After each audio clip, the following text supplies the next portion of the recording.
Pois a situación verla con moita preocupación, dramática, porque nestes momentos son 4 meses que as familias están traballando, moitos traballadores, entonces sin cobrar desde o mes de junio, non? Son 3 meses máis a paga de junio e, por lo tanto, o panorama é moi negro, porque hai xente que nestes momentos xa está tendo problemas para ir ao supermercado, e tamén queremos que o empresario, o que facemos un chamamento público, que ten que dar a cara e presentarse e ter unha reunión co comité de empresa, tanto de Copiga como con Fegosa. Xosé Manuel López, que valoración facemos desta manifestación? É moi positiva. Leña, leña, leña! Caña, caña, caña! O principio dunha nova etapa. De que perspectivas temos de poder sair desta situación? Sempre se saliu das situacións difíciles. A nosa xente é sacrificada e desta tamén salirá. Meiras, que balance nos deixa desta manifestación? Bueno, como podemos ver, creo que foi unha acollida moi importante por toda a sociedade de Quiroga e desta comarca, porque estamos xogando o futuro do sector que é básico para a economía da zona. Moi contento pola participación da xente.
Gracias pola vosa presencia, gracias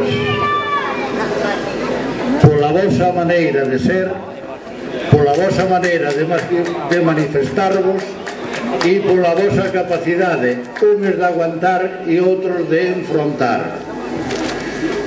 Isto non é máis co principio de unha etapa. Acabou, rematou unha etapa e comenzamos outra. Isto non fixo máis que empezar.